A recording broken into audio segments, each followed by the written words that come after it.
A ver, doctor Horacio Vives, si conocemos y si tomamos en cuenta la trayectoria de López Obrador en Morena, en donde impone, en donde es autoritario, en donde no hay democracia, ¿podemos esperar que su gobierno no será el poder de los poderes, como lo ha dicho? Mira, creo que aquí estamos enfrente de un enigma interesante, porque obviamente por la trayectoria de López Obrador, em, pues busca desde hace mucho tiempo haber llegado a la presidencia de la República. Y en este sentido, la verdad es que creo que podemos fácilmente ver una serie de señales que pueden ser difíciles de leer, señales contradictorias en términos de cuáles han sido las declaraciones y cuáles han sido las intenciones, ¿no? Entonces, eso me parece que va a ser complicado de descifrarlo, por lo menos en el primer tramo, ¿no? Tengo serias dudas, doctor. ¿Cuál será el principal contrapeso del gobierno de López Obrador? ¿Será el Congreso? ¿Será el Poder Legislativo, el Poder Ejecutivo? ¿Serán los gobernadores? ¿Será la sociedad? ¿Los medios? ¿A quién le va a corresponder fundamentalmente este contrapeso? Pues en realidad tienen que ser todos en su conjunto y desde las respectivas trincheras y áreas de facultades que les corresponden. Los partidos políticos en el Congreso sin duda alguna van a ser fundamentales en términos del desempeño que van a tener.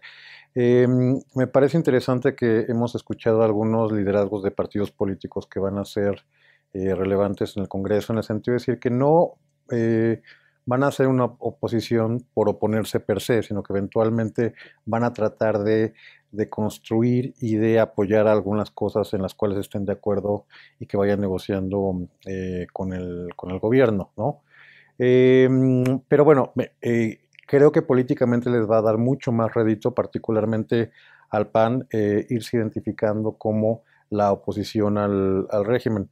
Probablemente el PRD tenga algún tipo de desafíos que resolver en términos de que pueden haber algunas agendas o temas que sean pues afines, ¿no? A posiciones del gobierno. Por supuesto, el Poder Judicial va a tener una labor muy importante en términos de ser un contrapeso republicano al gobierno, y las organizaciones de la sociedad civil, cuando vean que el gobierno no da resultados o que pues, comete una serie de acciones que no le parezcan en términos de agenda, puede representar un problema que deberían de señalar con claridad y con firmeza, ¿no?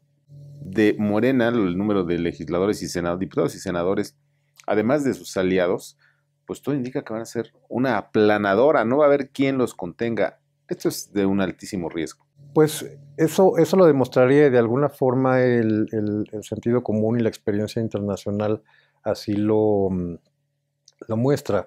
Si un partido cuenta con una mayoría legislativa tan holgada como es el caso de la que tiene Morena y sus aliados, pues lo previsible sería que la agenda del Ejecutivo se fuera aprobando sin mayores problemas y conflictos. También hay que tomar en cuenta que recordemos que para la aprobación de las leyes en México tenemos legislación secundaria que esa sí la puede aprobar muy fácilmente Morena y sus aliados, porque tiene la mayoría absoluta en el Congreso, y que está a tiro de piedra de conseguir la mayoría calificada para la legislación constitucional, ¿no? Entonces, si bien es una diferencia importante, lo que se esperaría sería una disciplina, ¿no? Que además es en general bastante bien vista, disciplina de los legisladores en torno a las iniciativas y las directrices del Ejecutivo, y en esa lógica que sí, digamos, pueda, no sé si ser una planadora, pero sí tener muy claramente, digamos, los consensos legislativos a las iniciativas del presidente, ¿no? A ver, aquí hay algo que no checa, doctor. ¿Cómo le va a hacer la oposición para vetar, para detener, para impedir los planchazos típicos de hace 30, 40 años en el Congreso con un PRI mayoritario? Hoy otro PRI, que se llama Morena, podría hacer lo mismo. Pues podrá ser complicada. Creo que independientemente de la parte de negociación que se hace en el Congreso propiamente, la oposición puede tener un papel fundamental en términos de hacer algo que se llama going public, esto es, que acudan a los medios de comunicación, a la sociedad civil, a la opinión pública para tratar de decir por qué no están de acuerdo con determinado asunto que eventualmente puede ser aprobado por el legislativo, digamos, señalar claramente según su cálculo político, técnico, que no es viable determinada propuesta o iniciativa. Entonces creo que ese sería un papel muy importante que le corresponderá a la oposición hacer. Una cosa que no comenté y que es importante es que pensemos que estos legisladores, por lo menos los que van a la Cámara de Diputados y al Senado del Congreso de la Unión, van a ser la primera vez que puedan ser sujetos de reelección los diputados en 21 y los senadores en 2024. Entonces, en esa lógica pueden existir ciertos incentivos para tratar de desmarcarse de la línea del partido en caso de que cuando llegue el momento de la campaña que se vaya acercando en el 21 y el 24, pues el papel del gobierno pues no sea del todo positivo, pues, y en esa lógica, pues pensar un poco en el interés propio y también en el interés ciudadano, quiero pensar, desmarcándose de la línea del partido y del Ejecutivo, en caso de los que vayan, digamos, dentro del bloque de los aliados legislativos del gobierno. A ver, otro de los grandes, pues, escándalos. ¿Qué va a pasar con los 32 delegados? Estos que dice todo el mundo que son prácticamente vicegobernadores. ¿Quién va a tener el control? ¿El gobernador, que no es más que un operador, o aquellos que tienen el dinero, que van a ser los delegados? Bueno, evidentemente son parte del gobierno y esa es la lógica. A ver, a diferencia, por ejemplo, de esta idea de sacar a las secretarías y a las principales dependencias de la Ciudad de México para moverlas a otras regiones del país, que esa en general me parece una mala idea en su conjunto, creo que esta habría que evaluarla en el sentido de que probablemente sea útil para efectos del gobierno tener una idea muy clara en el caso de los delegados estatales de cuál es el estado de la administración pública local y la vinculación con la federación, no solamente a través de una dependencia, sino del gobierno, de las políticas públicas en general. Eso, en principio, no me parece una mala idea.